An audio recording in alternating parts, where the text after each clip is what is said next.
না হুজুর, হজের মধ্যে রাজনীতি কি? আমি বললাম, আপনি কি আল্লাহর কাবা ঘর সামনে নিয়ে কখনো বলেছেন ইন্নাল হামদা ওয়ান নি'মাতা লাকা ওয়াল মুলক লা শারিকা লাক? আপনি কি বলছেন? হ্যাঁ, অনেকবার বলছি। আমি বললাম, লাকা ওয়াল মুলক লা শারিকা লাক শব্দের অর্থ কি? হ্যাঁ, সব বলতেছে সবাই বলছে, আমিও বলছি, অর্থ তো জানি না। আপনারা বলেন তো, আল্লাহর কাবা ঘর সামনে নিয়ে উনি কিন্তু স্বীকারোক্তি দিয়েছে। এটা হলো তালবিয়া, মানে কি স্বীকারোক্তি দেওয়া।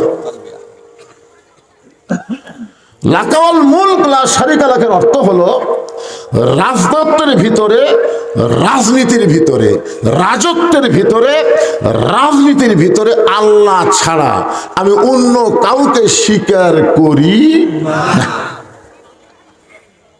তাহলে আপনি আল্লাহর কাবা ঘর সামনে নিয়ে এই স্বীকারোক্তি দিয়ে বাংলাদেশে এসে আপনি মানুষের রাজনীতি করতেছেন। আপনি মনে করতেছেন আপনি হাজি। মানুষ না বুঝে আপনাকে হাজি বলতেছে, কিন্তু আল্লাহর খাতায় আপনার হাজি নাম নেই। হ্যাঁ, হাজি নাম তখন হবে যখন হজ করার আগে আপনি যে দল করছেন, অসুবিধা নেই, কিন্তু হজের পরে মানুষের কোনো তৈরি দল করা যাবে না, একমাত্র কোরআনের আল্লাহর দল করা লাগবে। জোরে কোন কথা ঠিক কিনা? আমাদের বাংলাদেশে কিছু কিছু নেতা কিছুদিন হলে একটু বেমারি হচ্ছে, অসুস্থ হয়ে গেছে। এই অসুস্থ হওয়ার কারণে তারা বলতেছে ইসলামের সাথে রাজনীতির কোনো সম্পর্ক নেই। অথচ দেখেন কোরআনের মধ্যে একটা সূরাই আছে, এই কোরআনের সাথে ইসলামের সম্পর্ক নাই, আছে না নাই? হ্যাঁ, আল্লাহ বলতেছেন তাবারাকাল্লাযী বিয়াদিহিল মুলক, গোটা পৃথিবীর রাজত্ব, কর্তৃত্ব, মালিকানা একমাত্র কার হাতে? এক ফকির ভিক্ষা করবার কাছে বাদশাহ শাহজাহানের দরবারে। কার দরবারে? বাদশাহ শাহজাহানের দরবারে ভিক্ষা করতে যায়, কে যেন একটা বলে দিল যে বাদশাহ শাহজাহানের ঘরের মধ্যে আছে। ফকির ঘরের কাছে যায়, দেখে বাদশাহ শাহজাহান এইভাবে দুই হাত তুলে বলতেছে, ও বাদশাহ, তোমার দরবারে আমি ফকির। ফকির কয়, কে রে? আমি ভিক্ষা করে আসলাম কার কাছে? আয়সা দেখি কে ফকির হয়ে কেন দিচ্ছে। আলহামদুলিল্লাহ, আলহামদুলিল্লাহ নাহমাদুহু ওয়া নাস্তাঈনুহু ওয়া নাস্তাগফিরুহু ওয়া নু'মিনু বিহি ওয়া নাতাওয়াক্কালু আলাইহি ওয়া নাউযু বিল্লাহি মিন শুরুরি আনফুসিনা ومن سيئات أعمالنا من يهدي الله فلا مضل له ومن يضلله فلا هادي له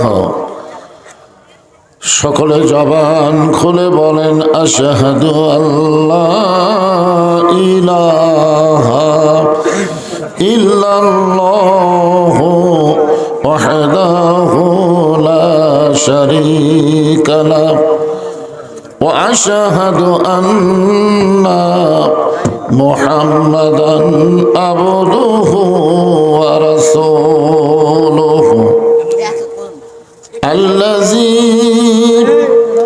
أرسل رسوله بالحق بشيرا ونذيرا وداعيا إلى الله بإذنه وسراجا منيرا فقد قال الله تعالى في كلامه المجيد والفرقان الحميد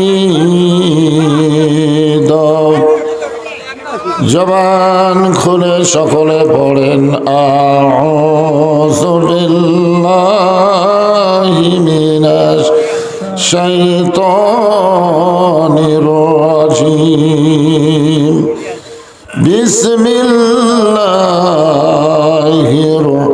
রহমানির রহিম তাবারাকাল্লাযী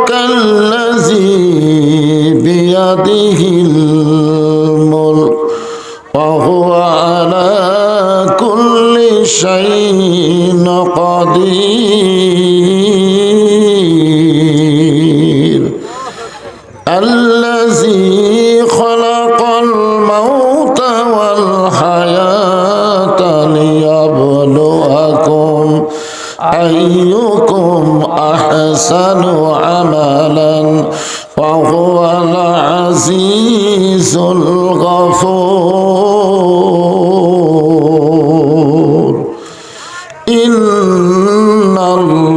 ইন্নাল্লাহা ওয়া মালাইকাতাহু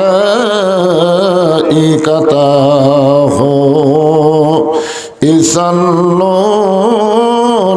আলান নবী ইয়া আইয়ুহাল্লাযীনা আমানু সাল্লু আলাইহি ওয়া সাল্লিমু তাসলিমা আল্লাহুম্মা সাল্লি আলা মুহাম্মাদ ওয়া আলা আলি মুহাম্মাদ কামা সাল্লাইতা আলা ইব্রাহিম ওয়া আলা আলি ইব্রাহিম ইন্নাকা হামিদুম মাজিদ আল্লাহুম্মা বারিক আলা মুহাম্মাদ ওয়া আলা আলি মুহাম্মাদ কামা বারাকতা আলা ইব্রাহিম ওয়া আলা আলি ইব্রাহিম ইন্নাকা হামিদুম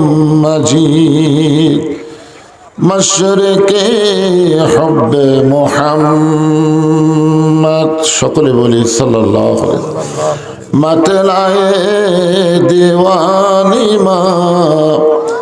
मतलाए खुर्शीद इश्कास सीनाए सोजानी बलागल उला बिकमालिही कशफत दुजा बिजमालिही हसनत जमीओ खिसालिही सल्लु अलैहि व आलिहि अल्लाहुम्मा आमीन। জান্নাতের বাগান থেকে জান্নাতি মানুষদেরকে নিয়ে আমি গুনাহগার তোমার রহমতের দরজায় দোকানা হাত তুলেছি আল্লাহ। হাসরের ময়দানে জাব্বার আর কাহার নামে রূপ নিয়ে তুমি যখন বিচার শুরু করবে তোমার সামনে দাঁড়ায়া সমস্ত নবীরা নাফসি নাফসি বলে কাঁদতে থাকবে। এমন কঠিন অবস্থা হাসরে হবে, সেদিন সমস্ত নবী তার উম্মতকে ভুলে যাবে, শুধু বলবে আল্লাহ আমার কি হবে, আমার কি হবে। একমাত্র দরদি নবী শাফাতের কান্ডারি ইয়া রব্বি হাবলি উম্মতি বলে সেজদায় পড়ে যাবে। সেই কঠিন মুসিবতের সময় আজকের এই মাহফিলকে ওসিলা করে আমাদের সবাইকে রাসূলের উম্মতের কাতারে আল্লাহ কবুল করে নিও। সুবহান রাব্বিকা রাব্বিল ইজ্জাতি আম্মা ইয়াসিফুন ওয়া সালামুন আলাল মুরসালিন আলহামদুলিল্লাহি রাব্বিল আলামিন। লা ইলাহা ইল্লাল্লাহ। মাইকে ইকো বন্ধ করে দাও, যে বাড়ি খাতে দেখতেছে না কথা রিপ্লে হচ্ছে, ইকো বন্ধ করে দাও। বোঝো না কি রে দিশা? লা ইলাহা ইল্লাল্লাহ। আল্লাহর জিকির করতে কোনো লজ্জা শরম নাই। আছে? আল্লাহ রাসূল বলেছেন, কোন ব্যক্তি যদি সারা জীবন পাপ করে আর মৃত্যুর সময় কলেমার জিকির যদি তার জবানে জারি থাকে, শুধুমাত্র জবানে কলেমার জিকির জারি থাকার কারণে আল্লাহ তার প্রতি এত খুশি হয়, তার জীবনের সব গুনাহ আল্লাহ মাফ করে দেয়। যেমন তেমন জিকির না, আফজালুল জিকির লা ইলাহা ইল্লাল্লাহ। কথা কানে বাড়ি খাচ্ছে, এদিকে দেখো বাড়ি খাচ্ছে না, কথা বলে তো শান্তি পাচ্ছে না।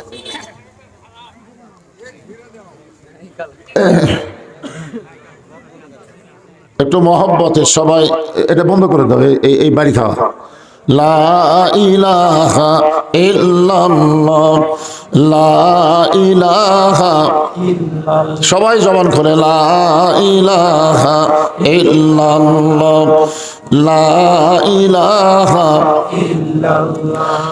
চাঁদ সূরজ আর গ্রহ তারা আল্লাহ নামের পাগল পারা, চাঁদ সূরজ আর গ্রহ তারা আল্লাহ নামের পাগল পারা। আমার আল্লাহ নামের এতই দয়া, আল্লাহ নামের এতই মায়া, লুকিয়ে রাখছেন হে আল্লাহ লা ইলাহা ইল্লাল্লাহ।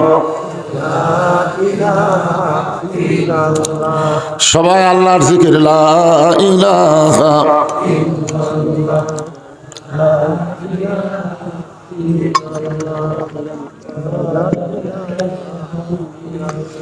লা ইলাহা ইল্লাল্লাহু মুহাম্মাদুর রাসূলুল্লাহ।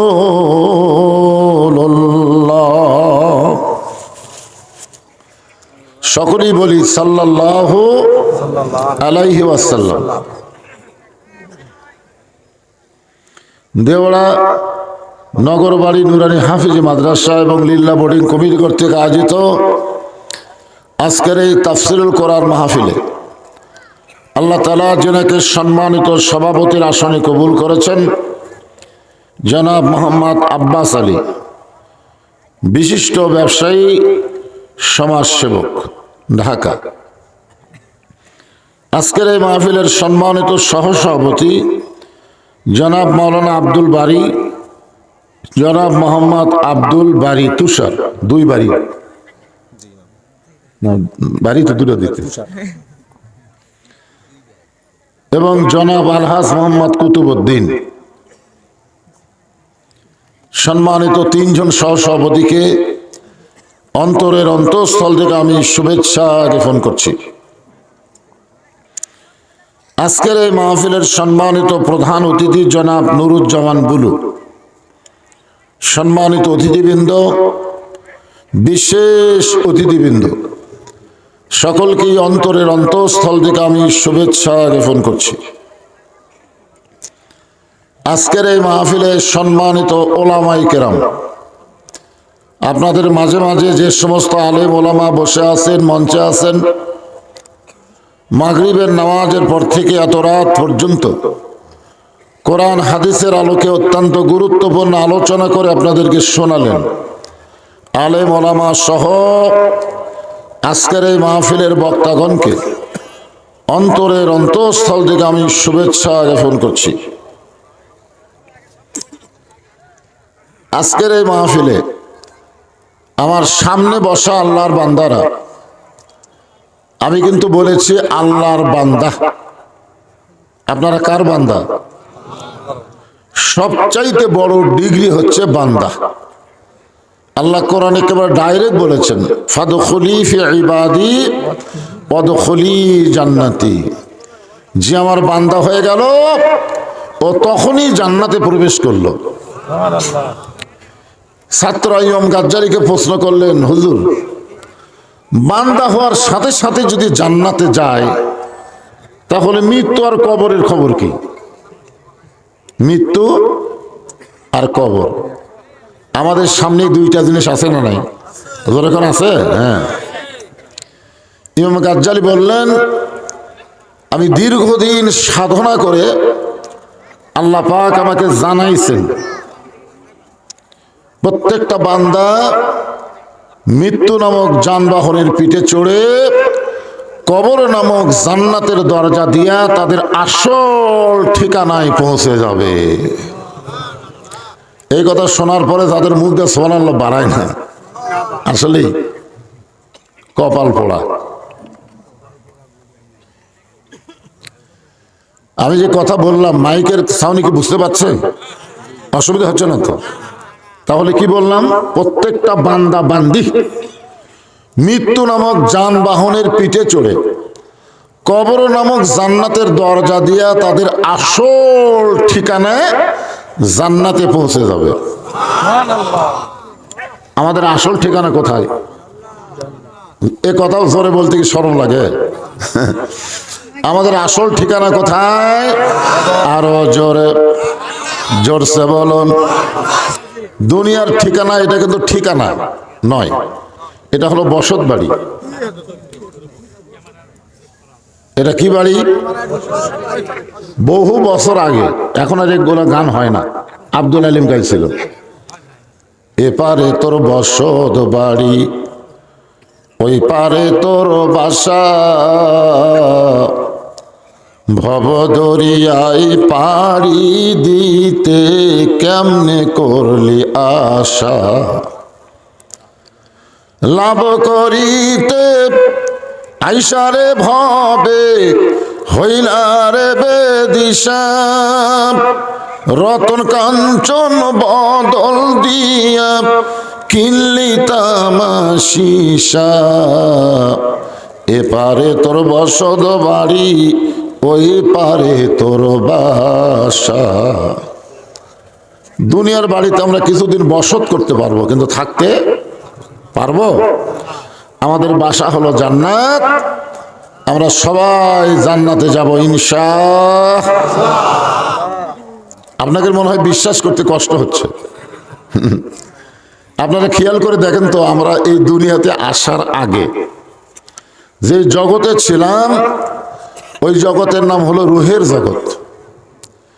আর রুহের জগতে আমরা আল্লাহর ভালোবাসার মধ্যে থাকার কারণে আল্লাহ দুনিয়ার জগতে আমাদেরকে মুসলমানের ঘরে কবুল করেছেন। তাহলে আমরা বিশ্বাস করি রুহের জগতে আমরা আল্লাহর ভালোবাসার মধ্যে ছিলাম, দুনিয়ার জগতেও আমরা আল্লাহর ভালোবাসার মধ্যে আছি বিধায় হিন্দু বৌদ্ধ খ্রিস্টানদের ঘরে না পাঠায় সরাসরি আল্লাহ আমাদেরকে মুসলমানের ঘরে কবুল করেছেন।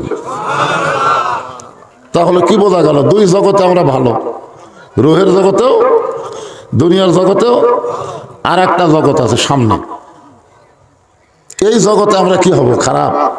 হ্যাঁ, দুই জগতে আল্লাহ আমাদের ভালোবেসে আজকে জান্নাতের বাগানে কবুল করেছেন। এখান থেকে প্রমাণ হলো আল্লাহ আমাদেরকে জান্নাতেও কবুল করবেন ইনশাআল্লাহ। এরপরেও সুবহানাল্লাহ বলতে সমস্যা? এই যারা পিছনে দাঁড়িয়ে আছেন আপনারা বসেন, সবাই বসেন। আর মাইকালা ভাইকে বলবো যে কথাটা আমি বলার আগে কানে বাড়ি খাচ্ছে, খুব সমস্যা হচ্ছে। এই দাসে লাল চাই থাকিস করে, তুই এই জায়গায় কি জন্য বলছিস? বসার নিয়ত কি তোর? যদি না পারিস তাহলে বল আমি পারতেছি না।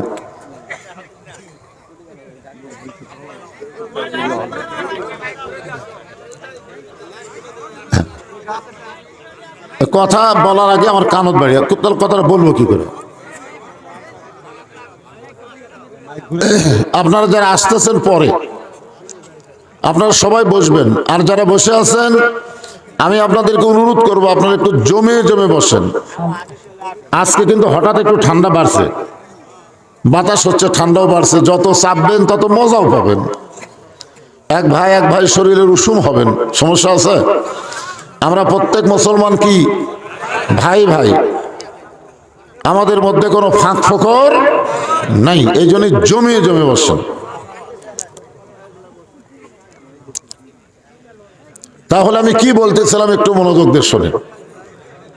আল্লাহ তাআলা আমাদের জন্য তিনটা জগৎ, কয়টা জগৎ?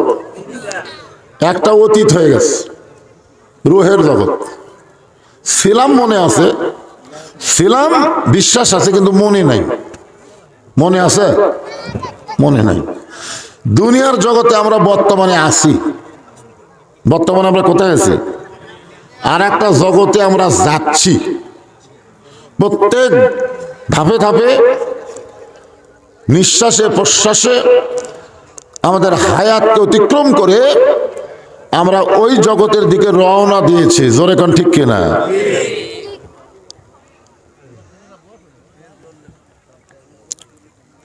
দুনিয়া হাম মুসাফির হাই ও হে আখের ঠিকানা। কেউ আগে রওয়ানা হয়, কেউ পিছে রওয়ানা। একটা উর্দু কথা আছে যে দুনিয়াতে আমরা মুসাফির অবস্থায় আছি, আমাদেরকে যাওয়া লাগবে। এখানে আমাদের সভাপতি সাহেব বললেন যে আয়াতে কারিমা, সে আয়াতের মধ্যে আল্লাহ বলে দিলেন লা তামুতুন্না, মৃত্যুবরণ করো না, ইল্লা ওয়া আনতুম মুসলিমুন, যতক্ষণ তোমরা মুসলমান না হবে। আপনারা বলেন তো, আমরা বর্তমানে যে জাতির মধ্যে বসবাস করতেছি, এই জাতির নাম কি? মুসলমান। জোরে বলেন, নাম কি? আমাদের পরিচয় হলো আমরা কি? মুসলমান। তারপরেও আল্লাহ কেন বলতেছেন মুসলমান না হয়ে মরো না? আপনার বলেন তো, এই কথা কি আল্লাহ হিন্দুদেরকে কছে? ইহুদি খ্রিস্টান না। আল্লাহ কিন্তু বলতেছে আইয়ুহাল্লাযিনা আমানু, যারা আমাকে বিশ্বাস স্থাপন করেছো তাদের জন্যই আল্লাহ এই মেসেজ দিচ্ছেন যে মুসলমান না হয়ে মরো না। মুসলমান হয়ে কেউ যদি মৃত্যুবরণ করে, আল্লাহ বলতেছেন আল্লাহ তাখাফু ওয়ালা তাহজানু ওয়া আবশিরু বিল জান্নাতিল্লাতী কুনতুম তুআদুন। আল্লাহু আকবার। ভয় নাই। আল্লাহ বলতেছেন তাখাফ, কোনো ভয় নাই। ওয়ালা তাহজান, কোনো চিন্তা নাই। তুমি চিন্তা করো না যে কবরে তোমাকে আযাব দেওয়া হবে, না। তুমি চিন্তা করো না যে হাসরের ময়দানে তোমাকে কঠিন বিচারের সম্মুখীন করা হবে। এগুলো তুমি ভয়ও করো না, চিন্তাও করো না। আমি আল্লাহ বলতেছি তোমাকে আমি জান্নাতের সুসংবাদ দিয়ে দিলাম। কাল হয়ে মুসলমান হয়ে মারা গেলে আমাদেরকে আল্লাহ কি দিবেন? জান্নাত। আল্লাহ কোরআনে বলেন সালামুন আলাইকুম তিবতুম ফাদখুলুহা খালিদিন। এমন একটা জান্নাত আমাদেরকে আল্লাহ দিবে, যে জান্নাতে প্রবেশ করলে আর কোনোদিন বের হওয়া লাগবে না। আপনাদের মনের মধ্যে হয়তো একটু কিউরিওসিটি হতে পারে যে আমার বাবা আদম আলাইহিস সালামকে তো আল্লাহ জান্নাত দিছিল, কিন্তু জান্নাত থেকে তো আবার বার করে দিছে। এরকম মনে হতে পারে কি পারে না? তো আপনাকে কি সেরকম মনে হচ্ছে নাকি? আচ্ছা, আদম আলাইহিস সালামকে আল্লাহ যে জান্নাত দিছিলেন, এটা কি ইবাদতের আগে না পরে?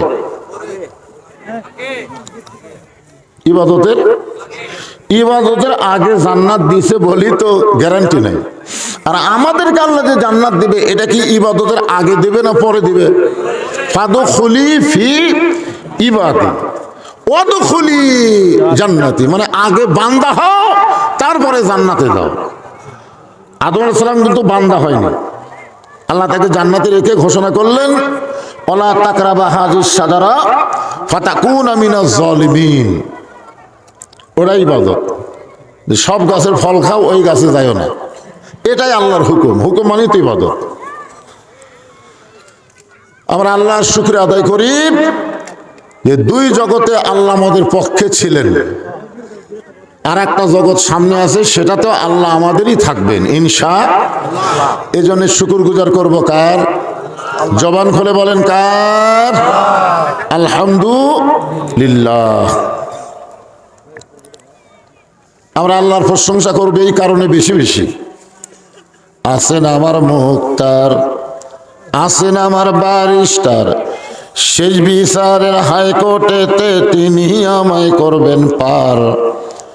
আমি পাপী রাসূল জাবিন্দার। এই গানটা শুনে সুবহানাল্লাহ বলা দরকার ছিল, কিন্তু শোনেননি, খেয়াল করেননি। কি বুঝতেছেন? আল্লাহ যখন হাকিম হইয়া আমাদেরকে আসামি বানায় বিচার শুরু করবেন, ওই সময় আমাদের নবী উকিল হয়ে, ব্যারিস্টার হয়ে আমাদেরকে আল্লাহর কাছে ওকালতি করে সুপারিশ করে জান্নাতে পৌঁছায় দিবে। আমাদের কোনো টেনশন আছে নাকি? আল্লাহ রাসূল বলেছেন, তোমরা যত বড়ই পাপী হও, মৃত্যুর সময় খালি ঈমানের সাথে মৃত্যুবরণ করো, আমি রাসূল ওয়াদা দিয়ে দিলাম তোমাকে জান্নাতে না ঢুকান পর্যন্ত আমি নবী জান্নাতে প্রবেশ করব না। কি কথা! এমন একজন নবীর উম্মত হওয়াতে আপনারা খুশি না বেজার? তাহলে আমার সঙ্গে গুনগুন করে একটু বলা লাগবে, নবী না হয়ে দুনিয়ার, না হয়ে ফেরেশতা আল্লাহর, হয়েছি উম্মত আপনার, তার তরে শুকুর। হাজারবার যখন কষে, বুঝলেন, তখন হাজারের উপরে মানুষ হিসাবই জানতো না। আমার দাদিকে আমি দেখছি, আমার কাছে 1 কোটি টাকা আছে, 2 কোটি টাকা আছে, 3 কোটি টাকা আছে, 3 কোটি মানে 20-এর উপর জানে না। ওই সময় কাছে 1000 বার, এখনো 1000। এখন হচ্ছে কোটি বার। আমরা জানি কোটির উপরে আর মানুষ হিসাব করে না, 1 কোটি। তা আমরা তার তরে শুকুর কোটি বার। ধরে বলেন কতবার? আলহামদুলিল্লাহ। এখন যে কোরআন থেকে আপনারা তাফসীর শুনবেন, এই কোরআন সম্পর্কে আপনাদের একটু স্বীকারোক্তি দেওয়া লাগবে। এই কোরআনে কোনো সন্দেহ এই নাই বলাতে যদি কেউ মুখ বন্ধ করে থাকেন, আপনার কান্দের ফেরেশতা কিন্তু বেজার হয়ে যাবে। 2 কান্দে 2 ফেরেশতা আছে না নাই? বিশ্বাস করেন? ওরা মনে হয় এখন ঘুম পাড়তেছে। তোমার 2 কান্দে 2 মোহরি, লিখিতেছেন ডায়েরি, দলিল দেখে রায় দিবে, টাকা পয়সার নাই কারবার, কিরামান কাতিবিনা ইয়ালামুনা মা তাফআলুন। বিশ্বাস করা লাগবে ভাইজান। এই কোরআনে কোনো ধোঁকা, সবাই বলেন ধোঁকা আছে? এই কোরআনে কোনো গোজামিল, মাশাআল্লাহ, সন্দেহ নাই, ধোঁকা নাই, গোজামিল নাই। সেই কোরআন থেকে 2টা আয়াতকে সামনে নিয়ে আজকে আপনাদের সামনে আমার আলোচনা। সূরা মুলক, নাম কি? মুলক। আমার এলাকার এক হাদিস আমাকে বলতে, হুজুর আপনারা ওয়াজ করবেন গায়ে খালি রাজনীতি করেন, হুজুর এত রাজনীতি করেন কেন? আমি বললাম, আপনি হজ করার সময় রাজনীতি করেন?